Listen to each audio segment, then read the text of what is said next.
নমস্কাৰ পাব্লিক বাবাজ ব্লগছলৈ আপোনালোক স্বাগতম। এটা বিশেষ ভিডিঅ' বনোৱাৰ কাৰণে আপোনালোকৰ মাজত আহিছোঁ। এই যে ছ'চিয়েল মিডিয়াত পাই আছোঁ হিন্দু মুছলিম মিয়াকে দিব, কোনোবাই অসমীয়াকে দিব, কোনোবাই মিয়াকে দিব, এইবোৰ কৰি একো লাভ নাই। তো সেইটোৰ বিষয়ে আচলতে মই ভিডিঅ' এটা বনাব বিচাৰিছোঁ। আহকচোন ভিডিঅ'টো আৰম্ভ কৰোঁ। হিন্দু মুছলিম এইবোৰ কৰি আছে কিছুমান নেতাই বা কিছুমান নেতা হ'ব বিচৰা মানুহে। তো সাধাৰণ ৰাইজক ক'ব বিচাৰিছোঁ এইবিলাকৰ মাজত নোহোৱাব। যোনে কৰি আছে, যোনে কৰিব বিচাৰিছে, তেওঁলোকৰ নিজা নিজা কিবা এটা স্বাৰ্থ আছে। তো সেই স্বাৰ্থৰ বাবে 2 পইচা পালে অট'মেটিকলি ঠাণ্ডা হৈ যাব। এই যে হিন্দু মুছলিম, সেই সময়তে কোনোবা মানুহে কৰি দিছিল, কোনোবা মানুহে মহাত্মা গান্ধীয়ে কৰি থৈ দিছিল হিন্দু মুছলিম ভাই ভাই। গতিকে সেই প্ৰচলনটো চলি আহিছে আৰু চলি থাকিব। যদি চেঞ্জ হ'ব লগা আছিলে, যিটো মহাত্মা গান্ধীয়ে কৈছিলে যে হিন্দু মুছলিম ভাই ভাই, তেওঁৰ টকাত এখন মেইন মূল্যৱান দ্বিতীয় ভগৱান বুলি কওঁ আমি টকা। তো টকাৰ যিটো টকাত ফটোখন থাকে, তেওঁৰে ছবি থাকে। তো কোনোবাৰ যদি দম আছে সেইখন গুচাই দেখাওক প্ৰথমতে। তাৰপিছত মই যিহেতু হিন্দু, মই একেবাৰে হিন্দু হৈ মুছলমানৰ এগেইনষ্টত যাম যদি পাৰে। আৰু যদি নোৱাৰে, মইতো জানো নোৱাৰে, গতিকে হিন্দু মুছলিম ভাই ভাই আছিল, থাকিব। তো ভৱিষ্যতে হিন্দু মুছলিম বেলেগ বেলেগ কৰা কথা নাভাবিব। এই যে মিয়া কাটিম হিন্দু কেইজনমানে কৈ আছে, মুছলমান ভাই কেইজনমানে কৈছে যে হিন্দু কাটিম। তো এইবোৰ কৰি মিছাতে সময় নষ্ট কৰি লাভ নাই, কাৰণ এইবোৰ কৰিলে নিজৰ সময় নষ্ট হ'ব। 2 পইচা কেনেকৈ ঘটিব পাৰে সেইটো চিন্তা কৰক।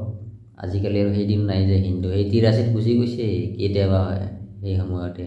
তো গতিকে এইবিলাক ভাবি এইবিলাক কৰিব বিচাৰি একো লাভ নাই।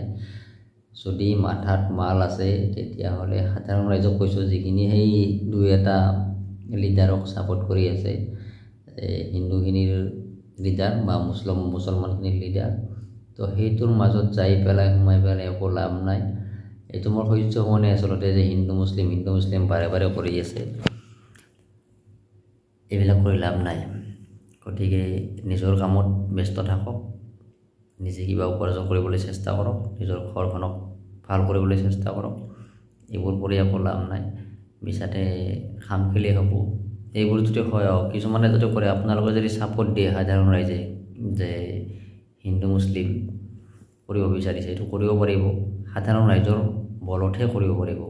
যদি আপোনালোকে ছাথ নিদিয়ে, তেতিয়াহ'লে কোনো মাইকালাল, কোনো লিডাৰ এইবোৰে কৰিব নোৱাৰে, কেতিয়াও নোৱাৰে।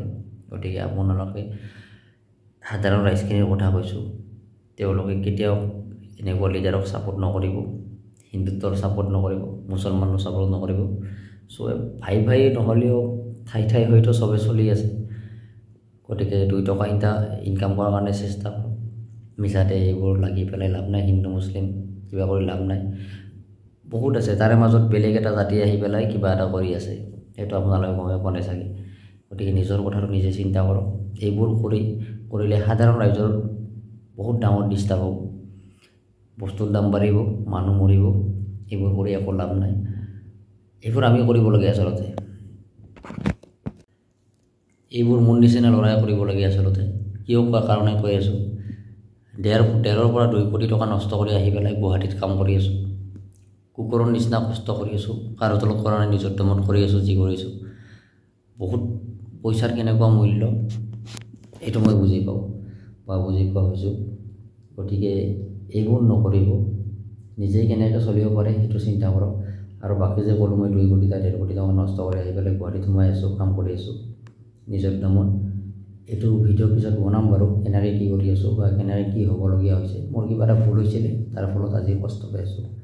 কিন্তু যিটো এইটো চলি আছে, সামাজিক মাধ্যমত পাই আছোঁ, ছ'চিয়েল মিডিয়াত পাই আছোঁ, এইবিলাকৰ মাজত সোমাই পেলাই নিজৰ সময় নষ্ট নকৰিব। একদমেই ক্ষতি হ'ব, নিজৰ ক্ষতি হ'ব আৰু নিজৰ পৰিয়ালৰ ক্ষতি হ'ব। কাৰণ আপোনাৰ যদি ক্ষতি হয়, আপোনাৰ পৰিয়ালে নিশ্চয় সহ্য কৰিব নোৱাৰিব। গতিকে নিজে কৰা কামবোৰ পৰিয়ালে কিমান দূৰ সহ্য কৰিব পাৰে বা নোৱাৰে সেইটো মই ভালকৈ জানো।